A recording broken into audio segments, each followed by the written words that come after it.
வணக்கம். நான் சரஸ்வதி மோகன்ராஜ் பேசுகிறேன். இப்போ இது வந்து தக்காளி சட்னி செய்ய போகிறேன். தக்காளி, வெங்காயம் சேர்த்து சட்னி.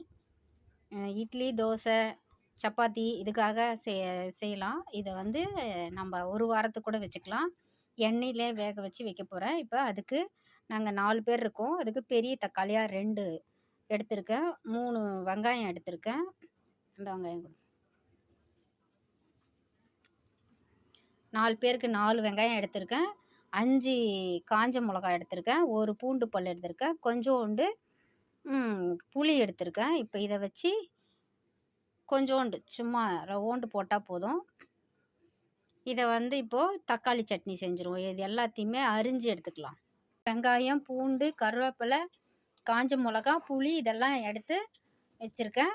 வெங்காயம், தக்காளியை அரிஞ்சாச்சு. இப்போ இதை எடுத்து வதக்கிக்கலாம்.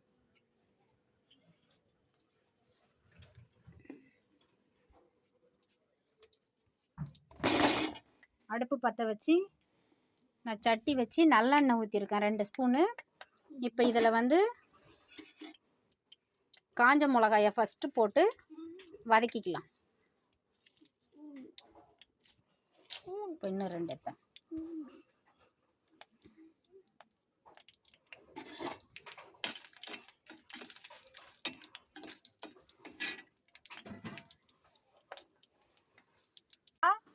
வறுபட்டுருச்சு. நான் வந்து 7 மிளகாய் போட்டிருக்கேன் காரத்துக்காக.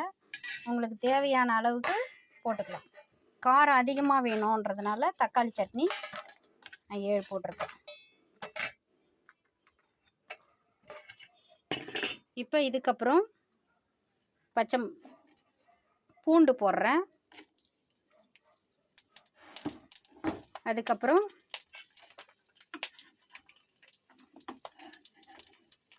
வெங்காயம் போட்டுக்கலாம்.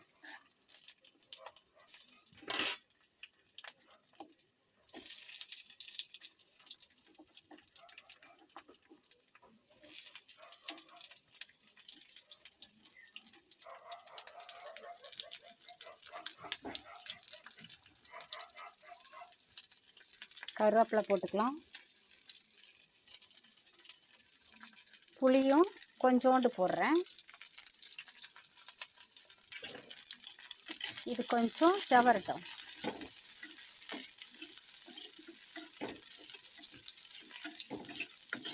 எண்ணெயிலே வதக்கி ஆற விட்டு மறுபடியும் தாளித்தோம்னா அந்த தண்ணி அரைக்கிற தண்ணி மட்டும் சுண்டுற அளவுக்கு தாளிச்சிட்டோம்னாவே இது வந்து ஒரு வாரத்துக்கு வச்சுக்கலாம் சட்னி. இதுதான் கார சட்னி. வெங்காயம் வந்து கொஞ்சம் வதங்கிடுச்சு. இப்போ தக்காளியும் அதில் சேர்த்துக்கலாம்.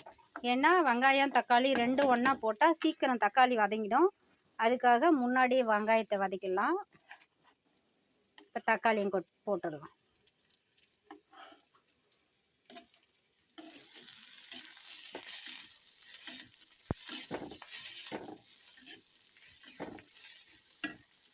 இப்போ இதில் வந்து உப்பு தேவையான கல் உப்பு போட்டுடுறேன்.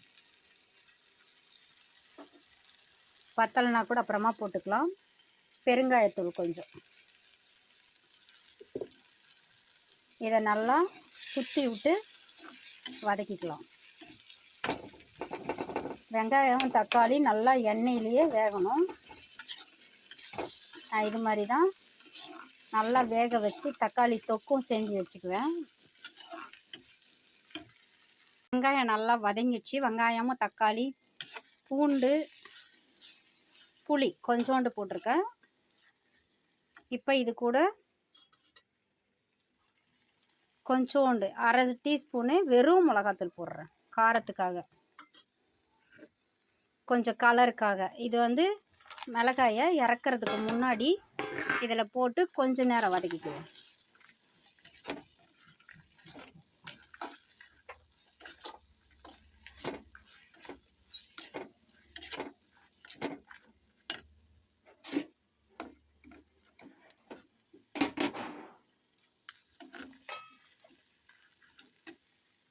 இப்போ ஸ்டவ் ஆஃப் பண்ணிட்டு இறக்கி கொஞ்சம் ஆற விட்டு மிக்ஸி ஜாரில்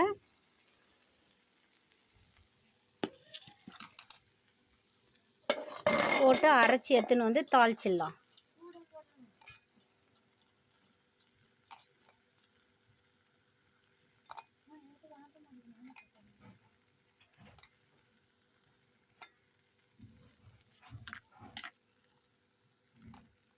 இதை அரைச்சோடனே இதை அரைச்சி தாளிச்சிடலாம்.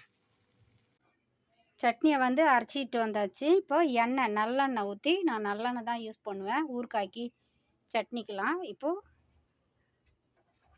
இதில் கொஞ்சோண்டு கடுகு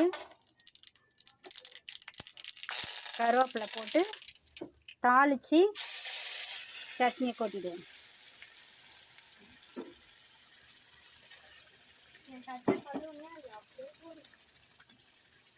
இப்போ இதை வந்து நல்லா வதக்கிடுவோம்.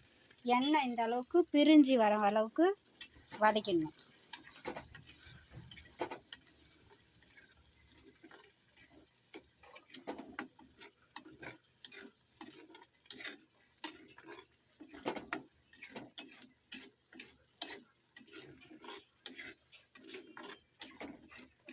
இதை வந்து நம்ம எடுத்து வச்சுக்கணும்னா ஒரு வாரத்துக்கு கூட அவசரத்துக்கு நமக்கு சட்னி ஃப்ரிட்ஜில் இருந்துச்சுன்னா எடுத்து சூடு பண்ணி ஒரு 2 ஸ்பூன் எடுத்து சூடு பண்ணி தண்ணி ஊற்றினாலும் சரி, இல்லைனாலும் சரி, அப்படியே கட்டியாக கூட நம்ம வதக்கி வச்சுன்னு சாப்பிட்லாம். சாதத்துக்கும் நல்லாயிருக்கும்.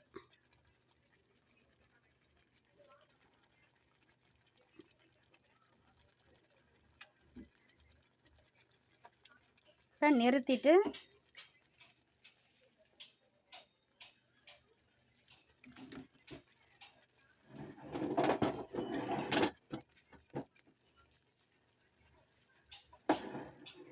இறக்கி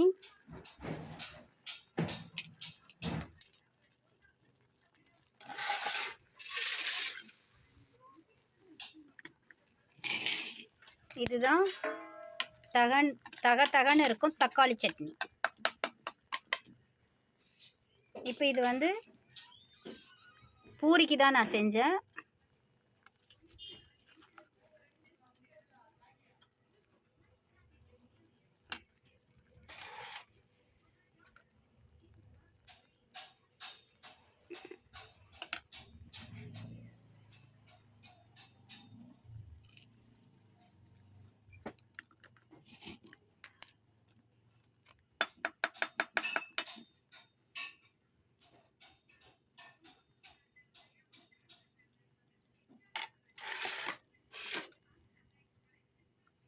இது மாதிரி நீங்களும் செஞ்சு பார்த்துட்டு டேஸ்ட் எப்படி இருக்குன்னு சொல்லிவிட்டு கமெண்ட் பாக்ஸில் கமெண்ட் பண்ணுங்கள், லைக் பண்ணுங்கள், ஷேர் பண்ணுங்கள், சப்ஸ்கிரைப் பண்ணுங்கள்.